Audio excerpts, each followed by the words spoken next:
Halo Business Planner, selamat malam semuanya. Halo, halo. Wah, sudah banyak yang join nih. Halo, halo. Boleh nih yang sudah join, drop nama dan domisilinya di kolom chat ya sebelum kita mulai nih. Kira-kira dari mana aja nih teman-teman semua? Kira-kira suara saya jelas?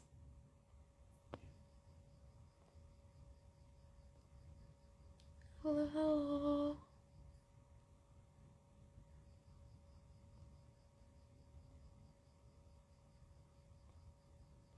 Wow.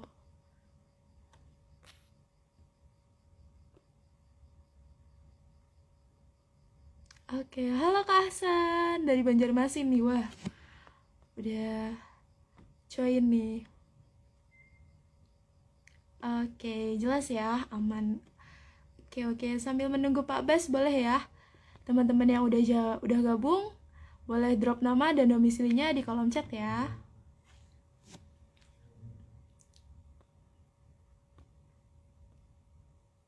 Halo Kak Dwi Novianto. Ya, salam mahasiswa Medan nih, bagian manajemen. Halo, halo. Nah, halo, ada dari Bogor juga nih. Ada Kak Olive dari Jatim. Halo, halo. Oke, sambil menunggu jam 19.45, mungkin kita sedikit buka nih ya dari bisnis.id. Jadi, apa kabarnya hari ini teman-teman semuanya? Dan gimana nih aktivitas di pagi hari ini? Dari pagi sampai sore ini gimana aktivitasnya? Apakah menyenangkan atau Senin mulai memblokir hari lainnya dan menjadi mood breaker untuk hari-hari selanjutnya nih? Semoga selalu lancar ya untuk aktivitasnya dan tetap happy untuk hari-hari selanjutnya. Oke, kembali lagi kita di sesi bisnis Q&A yang akan menemani waktu istirahat teman-teman semuanya. Business planners yang sudah join boleh langsung drop ya. Drop nama dan domisili di kolom komentar atau di kolom chat ya. Nah, sebelum kita mulai, mungkin ada beberapa business planners yang belum kenal dengan bisnis.id. Kita kenalan dulu yuk sama bisnis.id. Bisnis.id merupakan platform belajar bisnis dan interaksi langsung dari expert di bidangnya. Teman-teman bisa belajar dengan mengikuti kelas-kelas berbayar kita via aplikasi atau website di bisnis.id. Saat ini kita memiliki 12 kelas yang mana cukup satu kali investasi dan materinya bisa diakses seumur hidup tanpa tambahan biaya lainnya. Atau teman-teman nih yang mau belajar gratis, mau belajar yang free session bareng sama expert, bisa banget mengikuti sesi kita seperti malam ini, yaitu bisnis Q&A, atau bisa mengikuti sesi di hari Sabtu tepatnya di jam 10, yaitu bisnis forum via Zoom Meet. Yang mau ikut Zoom Meet bisa banget untuk daftar di link bio kita ya. Nah, malam ini Bisnis Q&A bersama Pak Baskoro Hadi akan membahas topik menarik, yaitu risk assessment untuk bisnis tetap berjalan. Nah, sambil menunggu Pak Bas untuk join, yang udah bergabung boleh banget ya langsung drop nama dan domisilinya. Oke.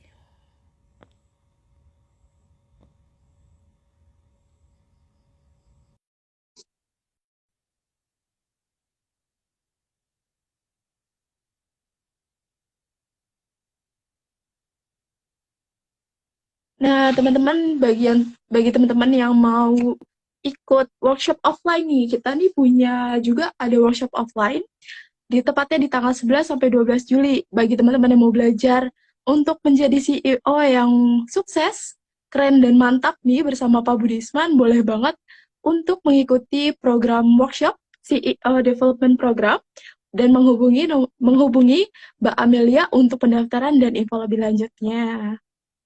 Halo, halo. Ada Mbak Ana dari Pasar Minggu. Wah, deket nih dari rumah saya. Halo, Mbak Ana. Halo. Wah, ada Mbak Ratih dari Itaewon Kiboba ya. Halo, halo. Oke, kita tunggu Pak Basnya untuk join.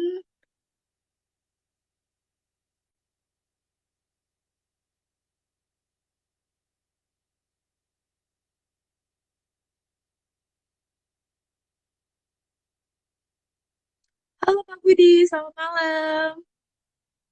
Wah, ada Pak Budi juga nih yang hadir malam ini. Halo Pak. Wah, udah banyak nih yang bergabung. Kita menunggu Pak Basnya nih.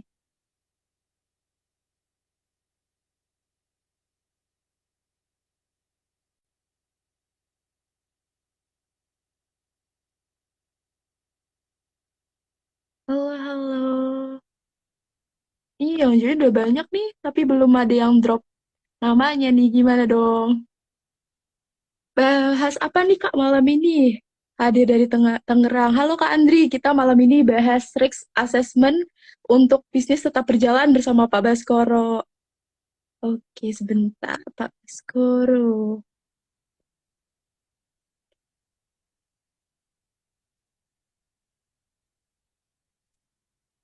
Malam Pak Budi.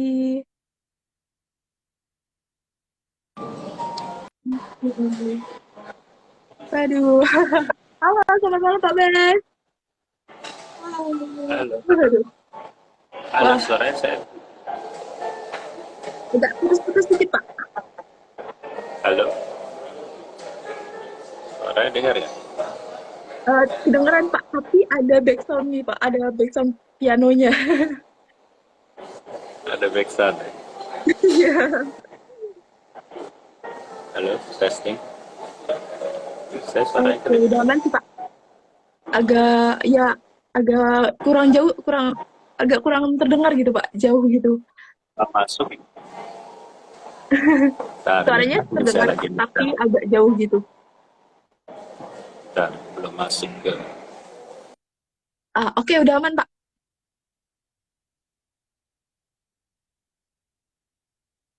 Halo Paknya, Pak Basnya. Bentar ya. Ada Halid juga nih dari Jakarta. Halo Pak Halid. Wah, thank you yang sudah bergabung malam ini. Wah. Nggak, suara. Nggak masuk suara.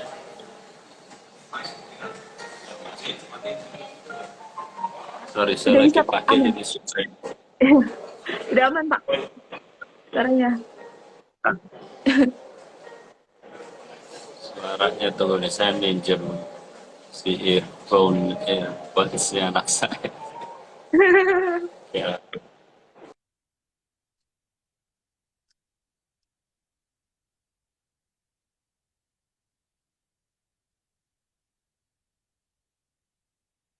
Oke, agak lot Pak Bas nih ya. Oke, kita tunggu dulu. Mungkin lagi perbaiki jaringannya dan sinyalnya dulu. Oke, yang udah join boleh langsung drop nama dan domisili ya teman-teman semuanya di kolom komentar atau di kolom chat. ada. Masih nggak ada. Halo, Halo, suara saya terdengar halo, Pak? halo, halo, halo, Ya, halo. suara Bapak masuk? Sudah masuk? Suara saya dengeran nggak? Ini nggak masuk Kedengeran masih Pak? di sini. Ah, Ini nggak masuk. atau ada Bentar, headset? bentar ini Earphone? nggak masuk. Bentar. Oke deh. Oke, teman-teman. Jadi sambil menunggu Pak Bas untuk memperbaiki suaranya, jadi malam ini di bisnis Q&A bersama Pak Bas, kita akan membahas risk assessment untuk bisnis tetap berjalan. Nah, risk assessment ini adalah penilaian resiko. Nantinya Pak Bas akan bantu sharing materi lebih banyak tentang risk assessment. Oke,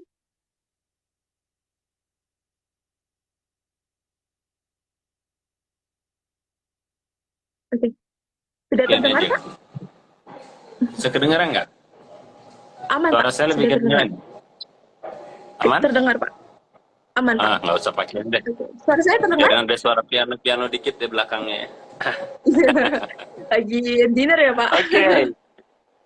Iya, iya, Oke iya. deh. Kak, Oke. sebelumnya Jadi sudah pembukaan nih Pak, bareng teman-teman sudah banyak kayak join nih.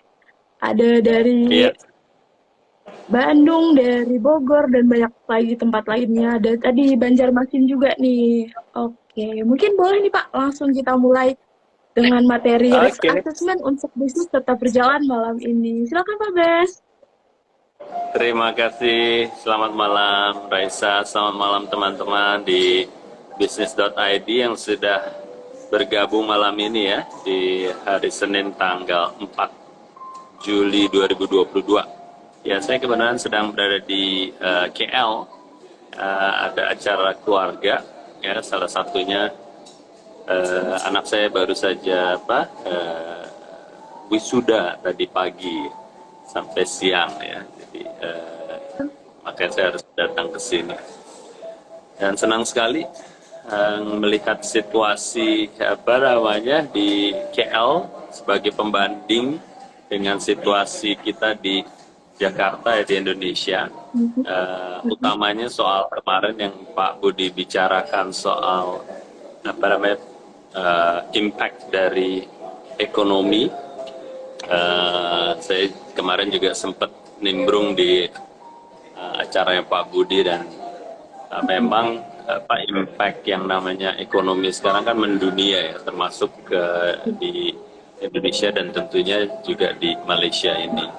Nah, tapi saya melihatnya secara positif, yang seperti juga pesannya dari Pak Budi kemarin, Indonesia masih posisinya relatif lebih baik ya di regional ya, relatif lebih baik. Pertama karena fundamental ekonominya tuh kita cukup kuat ya, fundamental ekonominya.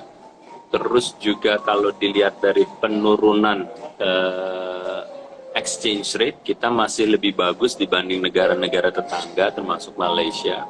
Ini salah satunya dikarenakan kita trade balance ya, ekspor importnya, neraca perdagangan kita masih diuntungkan dengan penjualan kembali komoditas ya, khususnya kemarin dibuka kembali untuk si kelapa sawit ya, dan itu mempengaruhi neraca perdagangan kita. Oleh karenanya juga akhirnya exchange rate kita tidak melorot separah negara-negara tetangga. Itu yang pertama. Yang kedua, alhamdulillah kita juga populasinya cukup besar ya. Populasinya cukup besar dibanding negara-negara tetangga. Kita punya 270 juta, sementara kalau Singapura mungkin 6-7 juta, terus Malaysia 30 juta, Filipina 70 juta. Kita masih relatif punya customer base yang cukup besar. Jadi kalau ada gojelan ganjing di sana sini, paling tidak basis yang tidak terpengaruhi masih cukup besar, sehingga bisa berkontribusi dengan ekonomi yang tidak terlalu gonjang-ganjing gitu ya. Jadi saya ingin share nih buat teman-teman di sini juga bahwa kendati situasi ekonomi dunia memang sedang tidak menentu, tapi paling tidak kita bisa istilahnya merasa lebih aman relatively walaupun tetap kita harus waspada. Nah, Betul. dari situ makanya kemarin ditanya oleh Raisa topik pembukaannya apa nih gitu kan malam ini. Jadi saya hubungkan lagi dengan kita bicara soal ekonomi, bicara juga nyambung dengan yang bisnis forum di hari Sabtu ya Raisa dengan Mas Bimo bicara soal Betul. impact yang bisa mempengaruhi bisnis. Jadi saya istilahnya menghubungkan nih situasi terakhir ini, apa yang kita sudah bahas di bisnis forum hari Sabtu, apa yang dibicarakan Pak Budi semalam, dan juga saya mengajak teman-teman untuk melihat soal risk assessment atau penilaian tingkat risiko dari bisnis teman-teman sekalian, sehingga bisnis kita tetap lancar. Kalaupun terpengaruh pun itu juga nggak terlalu parah-parah amat istilahnya ya, relatively. Nah, jadi topik kita malam ini adalah risk assessment untuk bisnis Anda supaya tetap lancar ya. Nah, oke. Jadi kalau kita bicara soal risk assessment, itu adalah penilaian tingkat resiko, itu apa sih? Ya, apa sih kalau kita bicara soal penilaian tingkat resiko? Ya, intinya adalah di risk assessment ini kita memastikan tahu bahwa tingkat resiko apa saja yang harus kita waspadai, istilahnya gitu ya. Jadi nanti saya akan bicara langkah-langkah apa sih yang diperlukan sehingga kita bisa mengakses atau menilai tingkat resiko bisnis kita. Ya, tapi secara objektif atau tujuan dari topik ini supaya teman-teman istilahnya tahu bahwa resiko-resiko apa atau apa namanya threat ya, ancaman-ancaman apa saja yang sudah bisa kita list gitu ya, kita checklist lah istilahnya, sesederhana itu. Oke, nah jadi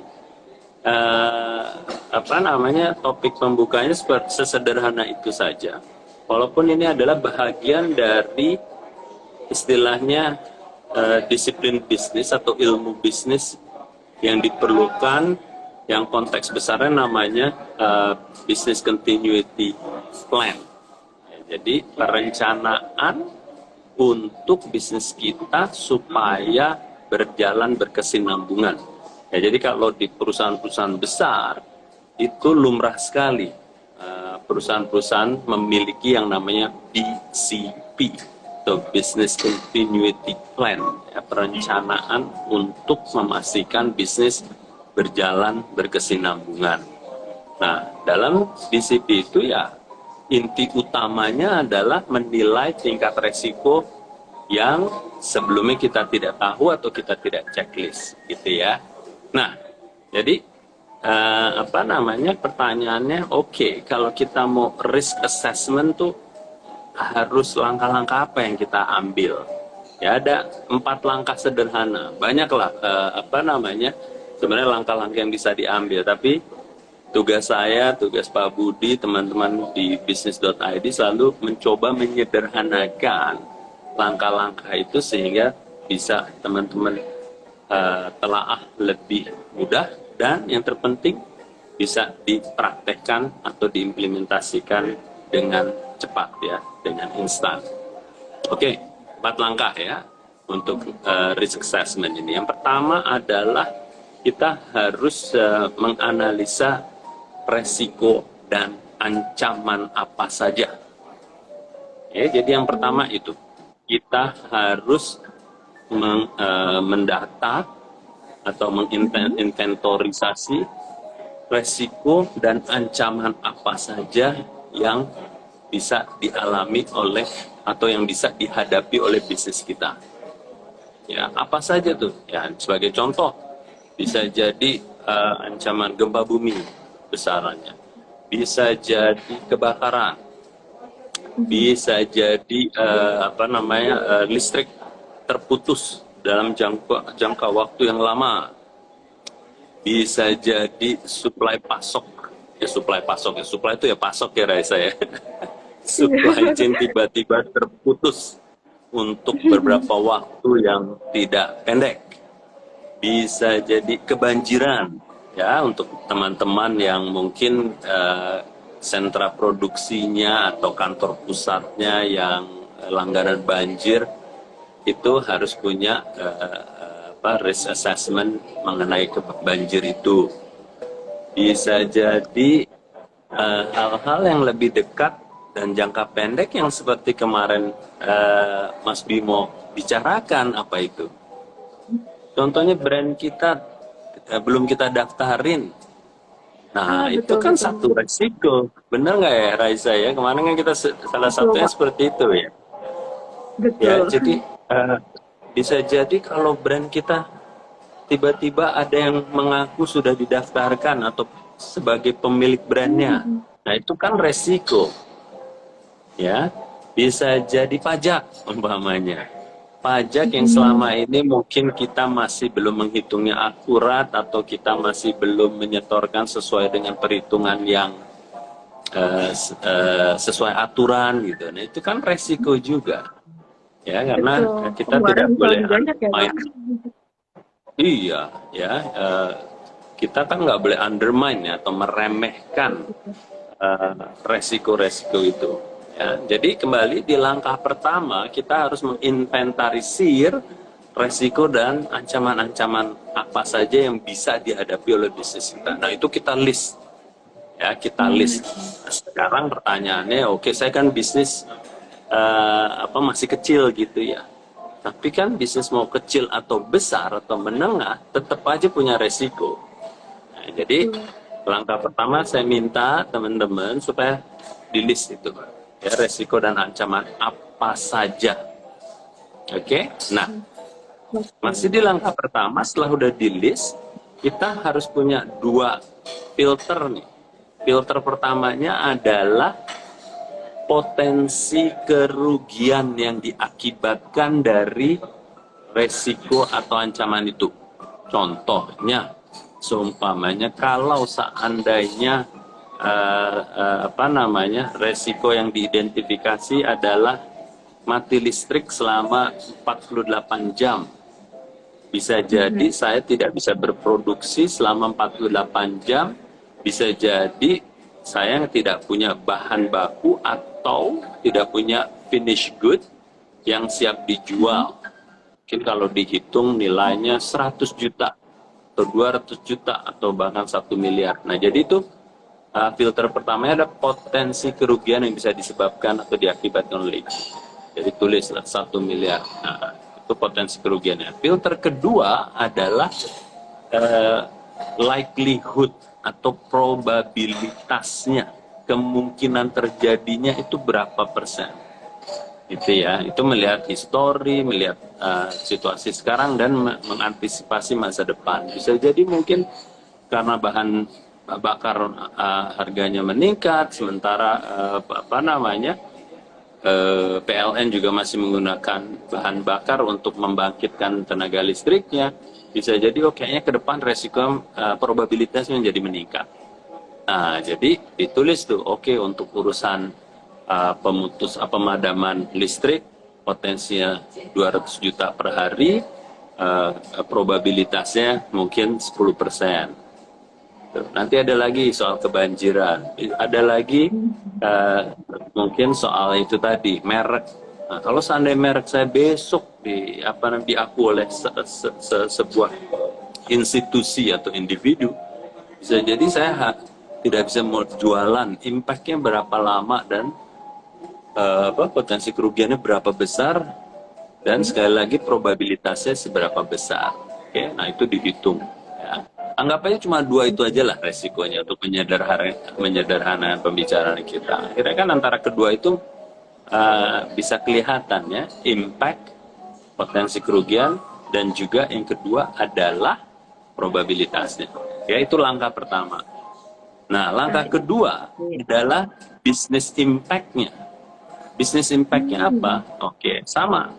Business impact-nya sama, tadi kita sudah melihat potensi dari kerugiannya. Tapi kalau di langkah kedua kita bicara soal business impact, itu lebih mengarah kepada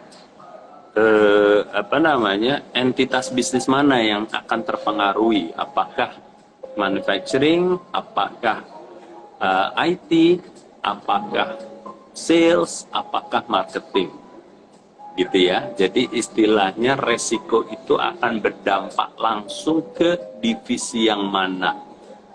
Oke? Ya, jadi langkah pertama tadi udah jelas, kita menginventarisasi resiko dan ancaman dengan filternya potensi kerugian, serta yang kedua adalah probabilitas kemungkinan itu terjadi. Lalu langkah kedua adalah business impact-nya dengan mengidentifikasikan divisi mana yang akan secara langsung terpengaruhi. Ya. Lalu yang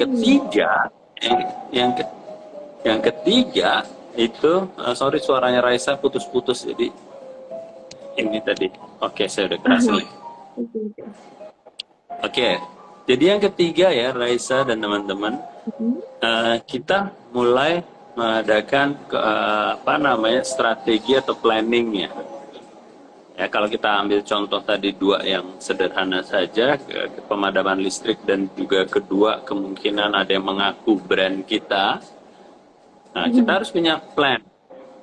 Ya, plan itu apa? Plannya ya untuk menghilangkan resiko atau mengurangi resikonya. Plannya apa? Gitu. Ya, jadi kalau kita sudah mengidentifikasikan resikonya, besaran potensinya, dan business impact-nya, lalu langkah ketiga adalah kita harus punya plan-nya untuk mengontrol supaya resiko atau ancaman itu bisa kita turunkan tingkat kemungkinannya dan tingkat resikonya, atau bahkan bisa mengeliminasi. Ya, jadi langkah ketiga itu kita harus punya plan. Kalau seandainya itu terjadi, apa yang harus kita lakukan? Ya, contohnya umpama yang pemadaman listrik, bisa jadi kita harus punya generator. Generator itu Mhm. beli sendiri kah atau nyewa atau apa? Itu kita sudah ada plan. Atau yang kedua, kalau seandainya apa namanya brand kita diaku orang, kita harus melakukan apa nih?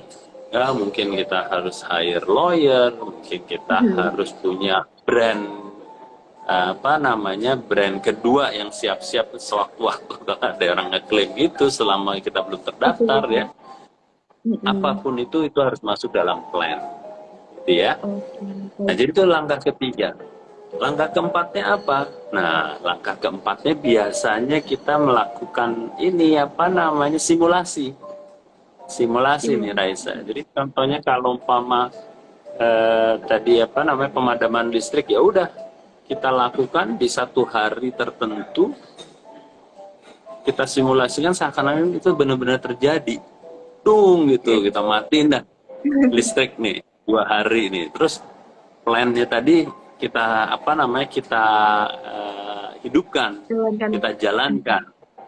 Ya, nanti benar nggak tuh, bisa nggak plan itu benar-benar mengurangi atau mengeliminir resiko itu. Oke. Nah, nanti kita istilahnya latihan nih, latihan. Nanti kita review tuh, apakah benar-benar plan kita berjalan atau tidak. Nah, kalau di langkah keempat Oke. itu akhirnya kita sudah melakukan, terus kita ada pembelajaran baru, oh ternyata plan kita harus disempurnakan, ya berarti itu akan memperbaiki plan kita di langkah ketiga tadi. Gitu ya. Jadi Oke. itu soal risk assessment secara pendeknya seperti apa. Kalau teman-teman tertarik bisa melihat IG live saya di beberapa bulan yang lalu, mungkin udah tahun lalu ya, saya pernah bicara soal BCP, ya, Business Continuity Plan. Ya, jadi lihat aja di live IG saya kalau mau lihat yang lebih komprehensif penjelasannya dengan contoh-contoh itu. Tapi intinya ya itu tadi 4 langkah gitu ya, dan Mhm. coba teman-teman lakukan itu ya. Ini sederhana sekali, Oke. exercise-nya, latihannya sederhana sekali untuk melakukan Mhm. 4 langkah itu. Dan semoga kalau teman-teman sudah melakukan itu, ya insya Allah bisnis teman-teman bisa lebih lancar gitu ya. Paling tidak bisa memitigasi atau mengurangi resiko, bahkan bisa mengeliminasi resiko-resiko atau ancaman-ancaman yang ada. Gitu Raisa. Oke, baik Pak. Jadi risk assessment ini bisa datang dari mana aja ya Pak? Termasuk dari bencana alam sekalipun ya Pak. Kita nggak mandang, jadi harus Betul. punya planning sebisa mungkin untuk menangani dari risknya ini ya Pak. Oke deh. Jadi teman-teman, business planners yang sudah bergabung, yang mau bertanya nih terkait risk assessment, boleh banget langsung bertanya di box Q&A atau di kolom chat, boleh banget langsung bertanya. Jadi sebelum ke business planners nih, saya mau tanya dulu Pak. Nah, seberapa pentingnya sih Pak Silakan. untuk melakukan risk assessment ini Pak? Kalau saya lihat sih sangat penting ya. Karena kita baru saja kan melakukan apa namanya lintasi suatu kejadian yang probabilitasnya kecil sekali, mungkin tidak pernah diantisipasi, tapi giran kejadian itu terjadi, impact-nya sangat luar biasa besar nih. Betul Itu betul. si pandemi itu ya. Memang Betul itu Pak. tidak terantisipasi ya, karena itu kan kejadian yang secara statistik 100 tahun sekali ya. Nah, Iya tapi betul. maksud saya, walaupun itu bisa menjadi satu bisnis plan ya, kemungkinan kan terjadi 100 tahun lagi atau mungkin Iya. 70 tahun lagi. Nah, itu paling tidak probabilitasnya kan bisa kita sudah antisipasi. Tapi saya ingin Betul. lebih teman-teman melihatnya tuh yang probabilitasnya tinggi, lebih tinggi dari itu, ya lebih tinggi Betul. dari itu. Dan kebanyakan sih apa namanya masih belum punya risk assessment itu gitu ya. Saya bahkan ada statistik small enterprise itu yang punya BCP itu berapa persen. Tapi mungkin pertanyaan bagus juga tuh Raisa. Kita tanya ke teman-teman ya di sini ya. Mungkin dari yang hadir di sini yang sudah punya risk assessment atau yang sudah melakukan itu ada berapa? Coba boleh dong ya Raisa, kita mungkin statistiknya berapa sih dari teman-teman nih yang punya risk assessment atau BCP tadi, boleh nggak? Yang Boleh boleh. apa yang punya itu angkat tangan gitu atau kasih di, di Boleh komen gitu di ya. komen Sudah nih. gitu. Sudah Mungkin ada dalam gitu. 2-3 menit ke depan ya. Ya, mungkin boleh nih teman-teman yang sudah punya BCP atau tadi Business Continuity Plan untuk risk assessment, boleh langsung komentar, jawab boleh apa aja sih, boleh ada atau sudah punya Pak, boleh banget langsung dijawab nih, agar kita lihat nih Hmm, statistikanya. Sambil Pak Bas mungkin bisa boleh dong. bagi share-share juga nih nantinya. Eh, Tuh, belum berapa nih? punya Belum dari punya. Hakti Oke. nih. Wah, belum punya nih Pak. Aduh. Oke, ada lagi nih Ayo. yang belum nih. Yang lain gimana Ayo nih? Udah yang punya belum belum nih punya, yang kira-kira? belum punya boleh, belum paham tentang risk assessment. Oke, berarti Yoni Cheng dari ketinggalan ya. Jadi risk assessment itu adalah kita mendata resiko-resiko apa saja yang kemungkinan bisnisnya Yoni Cheng ini punya itu ya. Resikonya apa saja ya, mulai dari kebanjiran, mulai dari kebakaran, mulai dari apa namanya tadi pemadaman listrik, bisa jadi apa namanya kalau brandnya sudah diakui oleh orang gitu ya, itu risk assessment dengan tadi ada 4 langkah yang saya sampaikan ya. Mungkin bisa dilihat lagi nanti rekaman ini atau lihat di live IG saya beberapa bulan yang lalu ya, di IG pribadi saya. Oke, belum ada nih Oke. Nora Baru. Anarut Tarina. Oke, Ih, udah punya Itaewon dong. Keboba udah Oke, punya nih Pak. Wah, keren nih. Mantap, Taiwan mantap. Boba, keren-keren. Oke. Oke, siapa lagi yang punya? Siapa lagi yang belum punya? Ayo, jangan malu-malu. Gak Nanti saya apa-apa, share kita kalau sama-sama belajar nih. di luar statistiknya berapa. Kalau kita nih di komunitas yang bisnis ID paling tidak berapa sih? Siapa sih yang sudah punya risk assessment? Hmm, betul.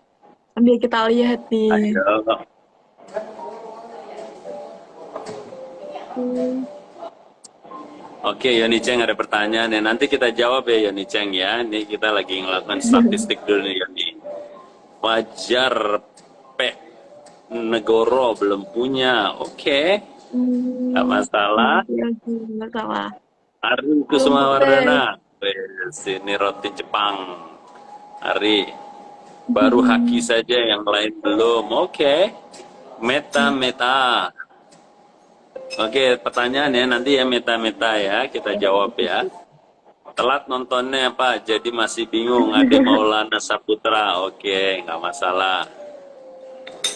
Oke, ayo kita kasih mungkin 30 detik lagi ya Reza ya.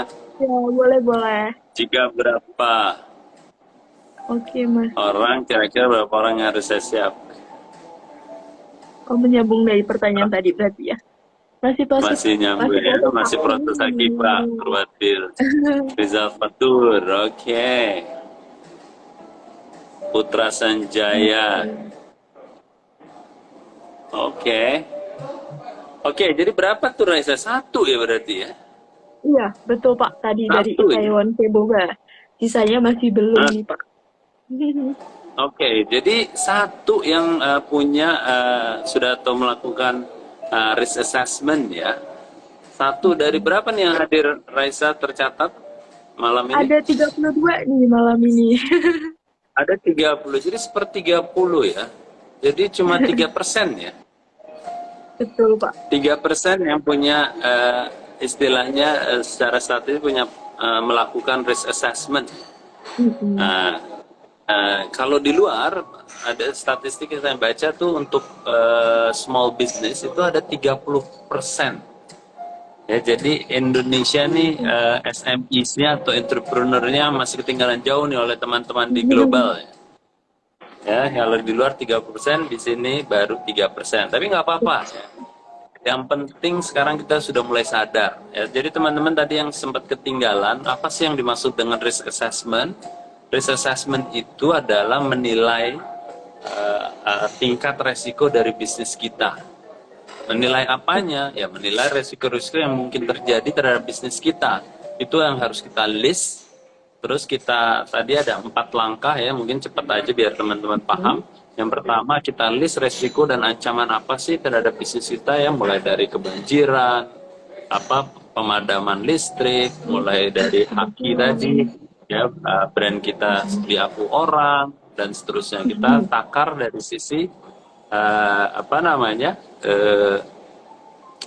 kemungkinan itu business potential impact-nya berapa, dan juga kemungkinan terjadi probabilitas seberapa tinggi. Itu langkah pertama. Langkah kedua, divisi apa yang terpengaruh ya, apakah produksi, apakah marketing, apakah sales, apakah IT ya.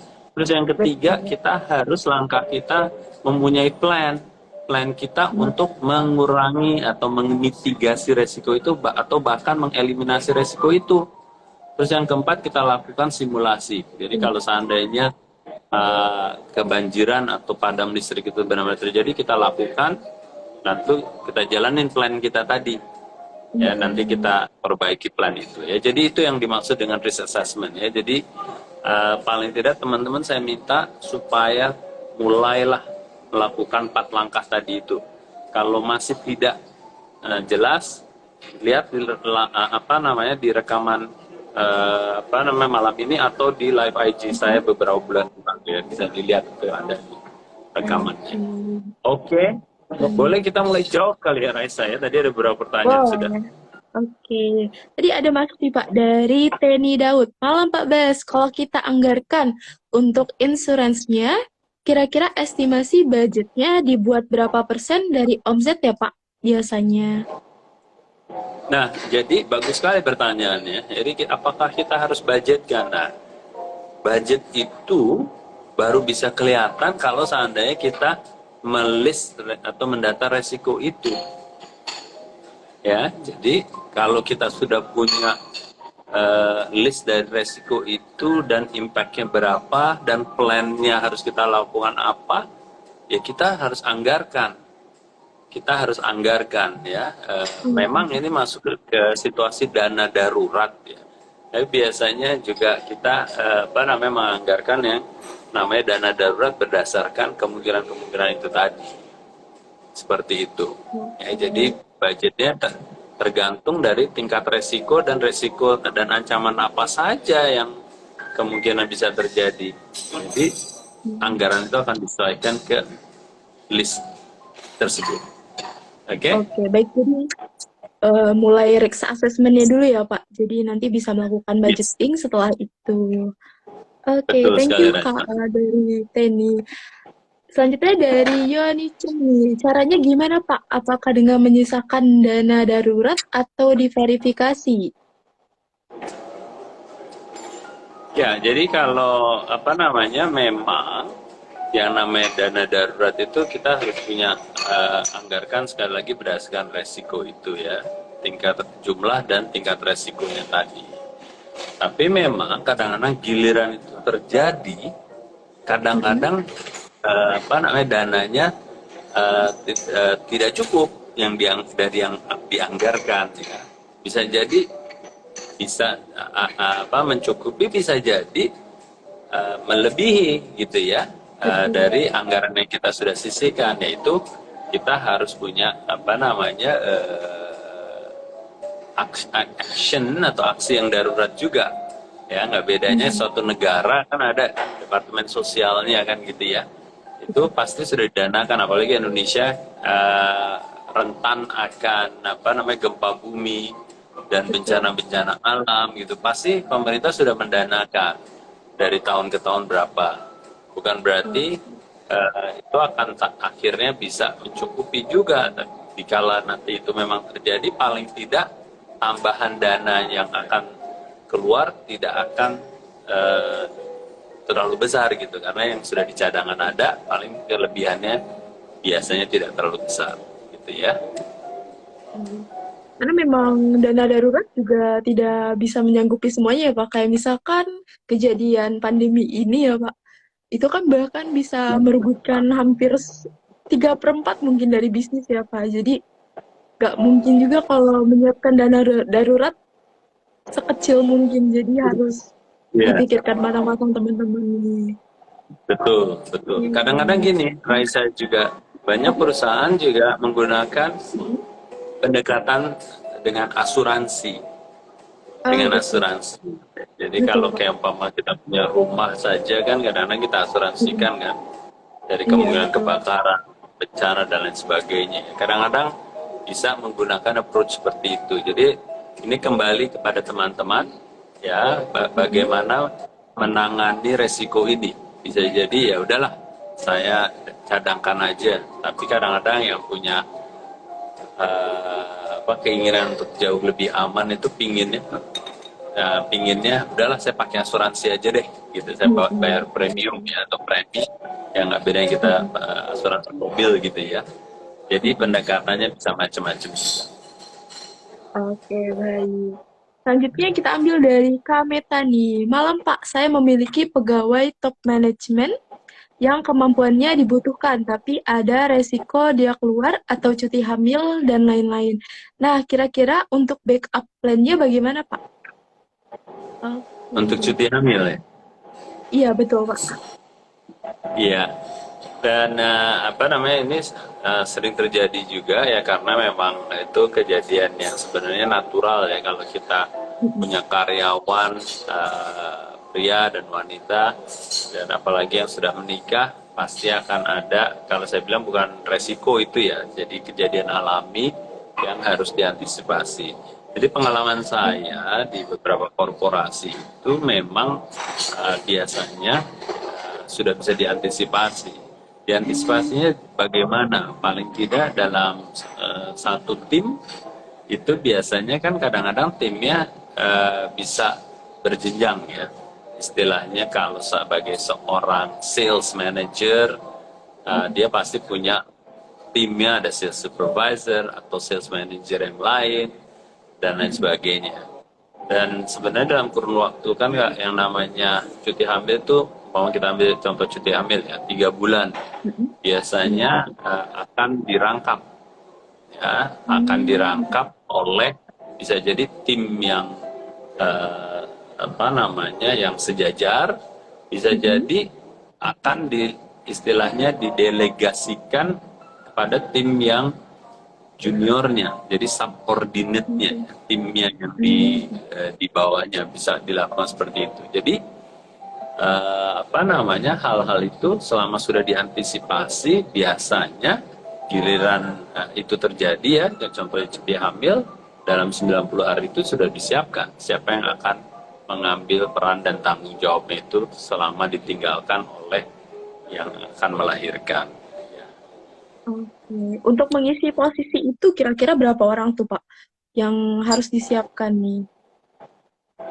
Ya, biasanya atasannya lagi sudah bisa mengantisipasi. Ya, kayak saya waktu itu, kalau tim saya, subordinate saya seperti itu, saya sudah bisa mengantisipasi. Oke lah, kita pinjemkah atau kita serahkan kepada tim yang lain, atau kadang-kadang saya sendiri yang bisa jadi turun tangan gitu, mengambil alih peran dan tanggung jawab itu selama 90 hari itu ya. Jadi sangat fleksibel sih saya, nggak ada bakunya harus siapa yang menangani, tergantung situasi dan tergantung dari keadaan di tim itu sendiri, di organisasi itu sendiri gitu. Oke, berarti tergantung kebutuhan ya Pak dari posisi tersebut juga. Iya, iya. Dan ini pertanyaan yang bagus. Jadi kalau kalau kita punya risk assessment, kalau kita buat semacam apa namanya plan, seharusnya sudah akan ada itu. Betul, Siapa yang betul. nanti akan bertanggung jawab? Contohnya, oh ini eh, yang terpengaruh adalah di divisi sales umpama gitu. Jadi di plan itu sudah akan ada yang bertanggung jawab siapa, nanti timnya siapa gitu. Oke, betul, Nah itu betul. bagusnya kalau kita punya risk assessment dan kita melakukan 4 langkah itu kan ada di plannya tadi yang di langkah ketiga Iya, itu Raisa. betul. Ya, di strategi planningnya ya Pak. Oke deh. Betul, betul sekali. Oke, baik. Lanjut ya Pak, kita ambil dari Lanjut. Hansam Pradipta. Kami memiliki banyak produk di beberapa market scope. Risk forecast-nya banyak beberapa scope yang tidak berhasil. Pertanyaannya, apakah lebih baik mengurangi market scope agar lebih fokus atau lainnya? Oke. Sorry, boleh diulang lagi market scope? Market scope ya Pak, market scope. Risk forecast-nya banyak beberapa scope yang tidak berhasil. Apakah lebih baik mengurangi market scope agar lebih fokus atau lainnya? Oh jadi mungkin market scope definisinya kalau saya biasanya menggunakannya adalah geographic expansion ya, ekspansi secara geografis gitu ya. Iya Pak, Ya jadi mungkin dia punya beberapa market scope ya. iya, jadi maksudnya kalau kita bicara soal geographic expansion atau mungkin yang dimaksud dengan market scope itu ya kita harus kembalikan kemampuan kita untuk mengontrol dan mengimplementasikan bisnis kita di area-area tersebut tuh seberapa kuat gitu ya.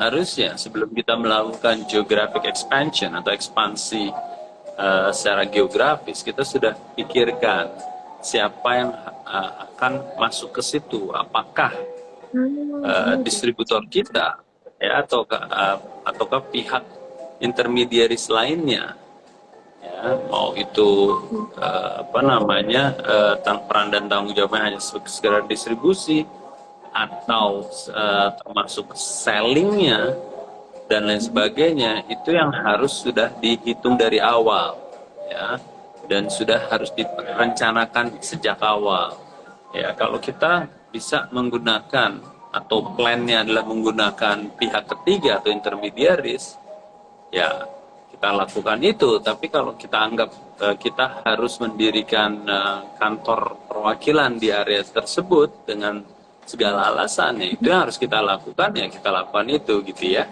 Nah jadi maksud saya sebelum melakukan geographic expansion atau ekspansi secara geografis harus dipertimbangkan tujuan utamanya apa. Apakah kita hanya sekedar distribusi saja yang bisa dilakukan oleh pihak ketiga, ataukah termasuk distribusi, termasuk selling, termasuk servicing customer untuk klien-klien lokalnya atau customer lokalnya, atau seperti apa. Karena masing-masing tujuan tadi memerlukan perangkat atau kehadiran kita yang berbeda levelnya di area-area tersebut gitu ya. Nah, kalau seandainya itu sudah jelas, nah akhirnya itu sudah tereksekusi, kembalinya adalah ya kita harus mengevaluasi model yang kita pakai itu sudah efektif atau belum. Ya, kalaupun belum, ya kita harus merubah atau memperbaiki model kita di area-area tersebut gitu ya. Semoga menjawab ya itu ya. Ya, berarti lebih seperti value ya Pak. Jadi kita lebih baik untuk fokus dan melakukan penajaman ke market scope yang sesuai dengan brand atau produknya ya Pak. Iya, iya. Tapi lebih dari itu juga Raisa tadi yang saya sampaikan adalah secara operasional dan implementasi di geografis tersebut itu harus dipikirkan modelnya seperti apa. Gitu. Oke. Baik, jadi perlu dipikirkan matang-matang ya Pak untuk melakukan Iya. fokus terhadap satu market scope itu. Oke. Selanjutnya kita ambil dari Anaro Tarina. Produk yang saya jual adalah brand dari Prancis. Apakah saya bisa mendaftarkan haki untuk brand tersebut di Indonesia? Gimana Ah, tuh, Pak?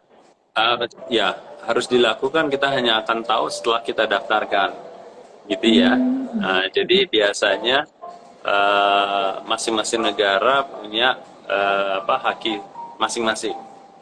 Ya, Oke. saya kasih contoh. Sewaktu saya di KL waktu itu, di sini ada brand yang namanya Oishi.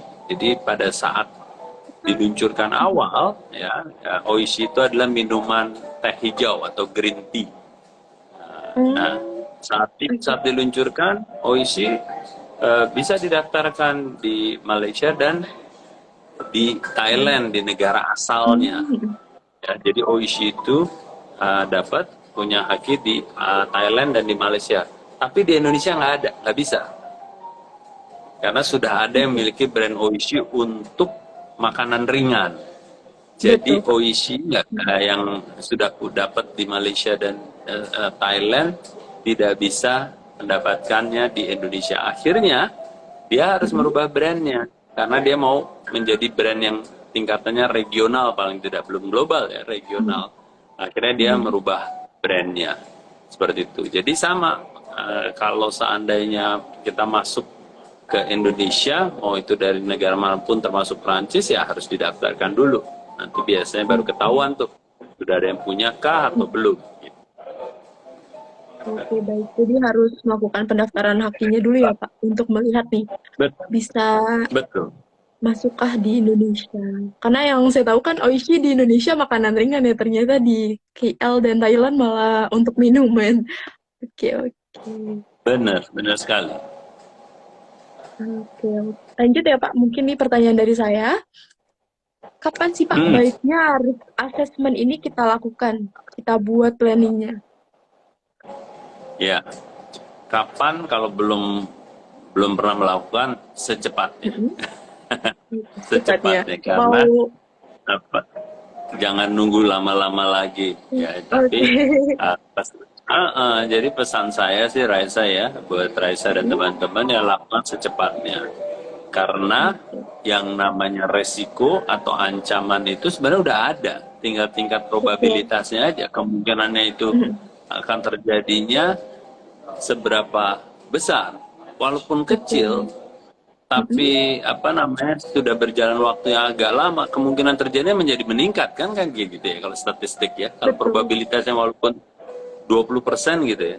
Tapi kalau kita udah berjalan dari tahun ke tahun, dari tahun ke tahun, kemungkinannya menjadi lebih tinggi kan, karena Betul. walaupun rendah 20% pasti akan menjadi kemungkinan terjadi lebih tinggi dari waktu ke waktu kan gitu ya. Betul. Terus juga bisnis impact-nya kan juga kita, kalau kita nggak hitung dari awal atau kita Mm-mm. takar dari awal, repotnya nanti giliran udah terjadi, jebret gitu ya, Betul, betul. impact-nya terlalu besar untuk kita bisa telan Mm-mm. gitu atau kita bisa apa namanya tangani gitu ya. Resikonya bisa kolaps loh, bisa Betul, kolaps betul. gitu. Oke, jadi kemungkinannya harus saat pembangunan bisnis pun nggak masalah ya Pak. Jadi saat bisnisnya lagi bertumbuh banget pun nggak apa-apa ya Pak untuk melakukan risk assessment ini. Iya, iya kan kita juga sering dengar ya Raisa ya, yang mana soal pajak akhirnya nggak pernah bayar pajak, giran Mm-mm. apa namanya eh, dapat impact itu pajak terutangnya udah terlalu besar akhirnya kolaps kan, kita sering dengar kan beberapa bisnis sih awalnya diremehkan sekali soal pajak, giliran terjadi dihitung mundur selama 5 tahun paling tidak, pajak terutangnya sudah menjadi terlalu besar, akhirnya kolaps Betul. gitu ya. Maksud Betul. saya nggak menakut-nakuti tapi itu nyata adanya ya, resiko itu sebenarnya Hmm. ada, tinggal seberapa besar probabilitasnya dan seberapa besar apa namanya impactnya terhadap bisnis kita. Oke, baik. Mungkin ada Kak Pak real case nih Pak dari seberapa dari kita nggak buat risk assessment ini, Pak? Seberapa berpengaruhnya sama bisnis nih? Kalau kita nggak bikin risk assessment ini. Ya itu, jadi kalau di small medium enterprise ya atau di bisnis yang mikro, kecil dan menengah, biasanya yang paling tinggi dan beresiko itu ya itu tadi soal pajak Oh, ya. Terus yang iya, kedua iya. soal legalitas tadi tuh ya, izin Mm-mm. usaha dan juga apa namanya brandnya ya, pendaftaran brandnya. Nah itu yang paling terdekat. Nah, kan kalau yang sering terjadi kan itu pajak itu kalau giliran udah itu besar sekali resikonya kan, bisa Iya, kolaps. betul. Brand itu kalau udah akhirnya diaku oleh orang kita belum daftarin, besok kita udah nggak bisa menggunakan brand itu. Mm-mm. Betul, Nah betul. kalau kita sudah investasikan dan beriklan, wah kita orang udah mulai mengenal nih, Raisa udah mengenal brand Baskoro gitu ya. Tiba-tiba besok ada yang ngaku Baskoro saya yang punya, wah saya udah nggak bisa mengiklan brand itu lagi kan. Saya harus cari brand baru, lalu saya harus mulai dari awal lagi branding ya untuk membangun brand saya. Itu kan mubazir gitu ya. Iya, Jadi betul, betul. itu contoh-contoh nyata sih Raisa ya. Soal Iya. pajak, soal apa namanya izin edar kalau makanan dan minuman, terus juga soal brandnya itu sendiri. Oke, Itu yang paling baik. nyata sih. Mm-mm. Oke, baik. Memang bisa berdampaknya dari lebih besarnya dari pajak ya, Pak, karena memang pajak kan bisa menumpuk ya, Pak. Dan kalau nggak ada Betul, biaya untuk pembayarannya, kita bisa kolaps ya, Pak, untuk mengganti pajak tersebut juga. benar, Oke, benar. Dan oke. apalagi Selanjutnya, teman-teman yang di mm-mm, makanan minuman ya Raisa ya. mm-mm, Saya dulu sering apa namanya mengalami ya, maksudnya sering di beberapa perusahaan, tapi bukan kejadiannya, mm-mm, bukan maksud saya sering ya, tapi yang lumrah terjadi itu adalah seandainya kita makanan kita akhirnya eh, dianggap kadaluarsa dan membuat anak-anak menjadi apa namanya keracunan makanan gitu ya. mm-mm. Wah itu ada risk assessment-nya sampai di tingkat seperti itu. Nah, jadi buat teman-teman yang jualan makanan dan minuman itu harus masuk tuh ke risk assessment-nya nih, penakaran resiko. Jika sewaktu-waktu ada yang ngeklaim bahwa makanan dan minumannya dianggap meracuni, maksudnya meracuni dalam artian karena sudah kadaluarsa atau apa. Nah, apa yang harus dilakukan? Karena itu kan kalau nggak ditangani dengan baik dan benar, dan kita tidak punya plan, wah saat kejadian bisa kalang kabut nanti tuh, Iya, bisa betul. kalang kabut ya kan, Mm-mm. seperti itu. Mungkin kalau saya ambil dari real case ya, Pak, saya dulu juga pernah kena masalah seperti itu ya di salah satu retail. Jadi dia memang Aha. ada salah satu laporan kalau keracunan di bagian food and beverage-nya. Lalu memang dituntut Pak. Jadi untuk mungkin risk assessment-nya ya untuk impact-nya itu pasti kan ke sales ya Pak ya. Sebagai Hmm. retail kan sales itu berpengaruh banget ya. Otomatis di tempat tersebut salesnya menurun, lalu untuk pegawainya juga di drop out gitu, di cut ya berarti. Itu merupakan Hmm. strategi planning berarti ya Pak untuk risk management-nya kalau Iya. terjadi. Dan itu kan kelihatan kan ya, berasa Ya, sekali betul kan Pak. ya impact-nya ya, Raisa ya. Ya Betul. seperti tadi. Jadi langkah pertamanya soal kerancuran makanan, yang kedua Mm-mm. impact-nya langsung ke siapa, ke bagian penjualannya dan lain sebagainya kan. Dan kalau Oke. tidak ada plan seperti itu, akhirnya itu yang terjadi. Ya, Mm-mm. karena kalau itu kejadiannya benar-benar impact-nya sangat besar, kita sudah harusnya punya plan. Oke, di saat nanti Betul. kejadian, nanti siapa yang akan menghadapi media, nanti siapa yang harus mengunjungi si orang-orang yang terdampak, nanti harus kita lakukan apa nih? Apakah penarikan produk, apakah macam-macam lah plannya itu kan Gitu. harus sudah dibuat di awal, sehingga kalau itu terjadi, benar-benar terjadi, kita jauh bisa lebih in control ya, lebih bisa menguasai situasi gitu ya. Oke, baik. Kita ambil pertanyaan dari box Q&A ya, Pak. Nih dari Ya, Giovanni.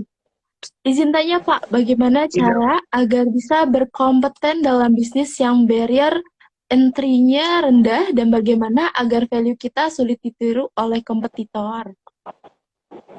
Agak out of topic. Oke, bagaimana yang pertama, bagaimana supaya kita bisa kompeten di bisnis apa namanya entry yang rendah ya, Barrier entry-nya. entry barrier yang rendah ya.